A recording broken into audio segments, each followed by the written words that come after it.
12 Yards of Love, the rapper husband's story. In Unity Estate Block C, there was no man more talked about than Ima, not because he had a flashy car or booming business, far from it. Ima had something far more mysterious and powerful, a wife named Bos. Now, Bos wasn't your average Nollywood gentle wife who sobs in the kitchen while stirring stew. No, Bos was a general, the kind of woman who would march into her husband's Zoom meeting and shout, "Ima, come soak my wig inside conditioner now, or no bed for you tonight." And shockingly, Ima, once the proud lion of the neighborhood, would gladly obey, smiling like he had just received a love letter. People remembered how Ima used to be, stubborn, loud, and fiercely independent. A man who argued with conductors and scolded security guards for asking him to sign visitor logs. But since marrying Bos, that fire inside him had slowly melted down to candle wax. And the candle, it flickered only when Bos allowed it. Even to choose socks, Ima had to ask, "My sugar, blue or red?" And if Bos frowned or asked, "Are you mad?" he'd humbly go barefoot. Once, Mr. Fatai the tailor stopped Ima and asked, "You dey come play football today?" Ima just smiled, scratched his head, and said, "Let me ask my wife." Before the poor tailor could respond, Bos's voice blasted from the window. "Ima, if you go kick ball like small pekin, just carry your bag to your mama's house. Don't come back here." Ima turned to Fatai, straight-faced. "Maybe next time." And off he went to iron Bos's work clothes. In that compound, children had stopped calling him Uncle Ima. They now called him Uncle Yes Ma. Because no matter what Bos said, Ima's response was always, "Yes, Ma. Yes, Ma," as if it was tattooed on his birth certificate. Still, Ima believed he was a good husband. "Submission is love," he told anyone who would listen. If loving Bos means being called a rapper, then I am 12 yards of Hollandaise, iron-pressed and well-folded. But inside, everyone could see that something wasn't quite right. Then one Thursday, under the mango tree at the back of the compound, the men held a secret meeting. Mr. Fatai paced with his measuring tape still hanging from his neck. "Gentlemen," he said, "this thing done past play. We must do something about Ima before our wives begin using us to mop floor." "True," Baba I, the meat seller, shouted. "Yesterday my wife asked me to wash her bra. She said if Ima can do it, I can too." The men groaned. "Now my wife drives the car," said Yomi, the taxi driver. "She told me to stay home with the baby, say I joined the movement." All heads turned to an empty chair. "Do you think Ima will come?" someone asked. "If Bos catches him here?" Just then, they heard the soft shuffle of bathroom slippers. Ima arrived, quiet and polite as ever. "Good evening, brothers." Fatai wasted no time. "Ima, we love you, but we need to help you find your backbone."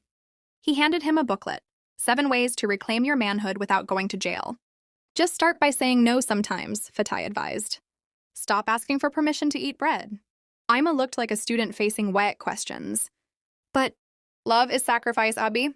"No," they shouted. "Love is not slavery." Just when hope started to rise in their hearts, Ima's phone rang. "Bos." Ima stood up, panic on his face. "She said I should come home and soak beans."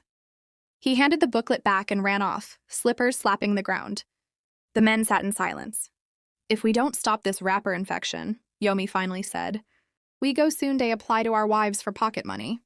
A few weeks later, Mr. Lavi the mechanic turned 50 and threw a party. The music was soft, drinks flowed, and men laughed gently.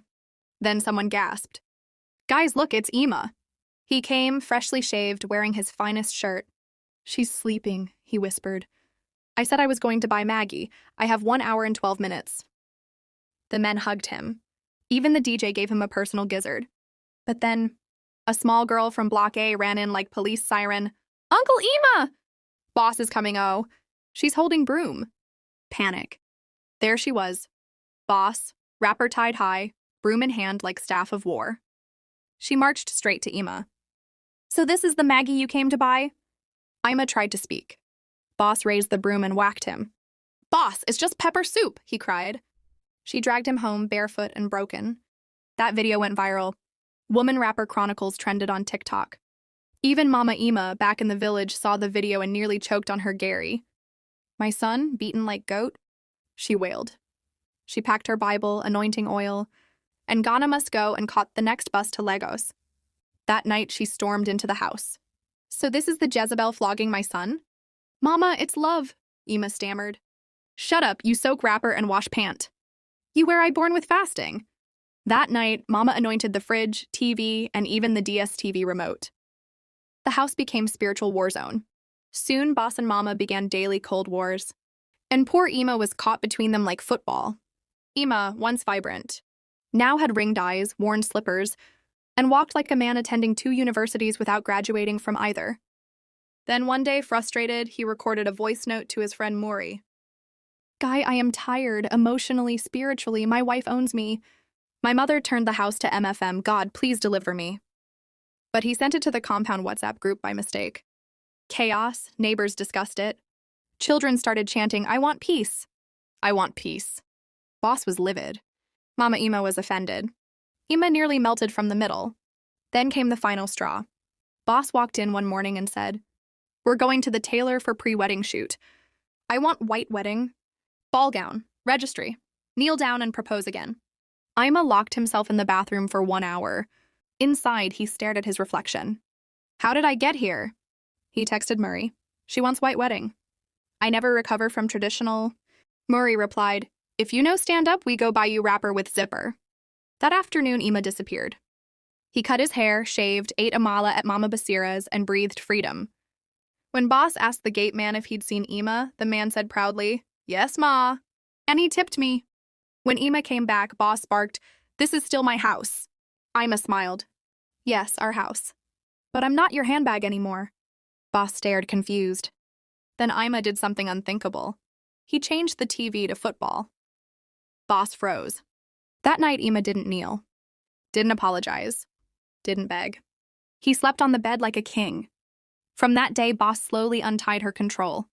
And Unity Estate never remained the same. Thank you for watching the story. Kindly share your thoughts about the story with me in the comment box. Give the story a thumbs up and share the story out with your loved ones. Subscribe to this channel if you've not done so by now until I bring another story your way. Bye.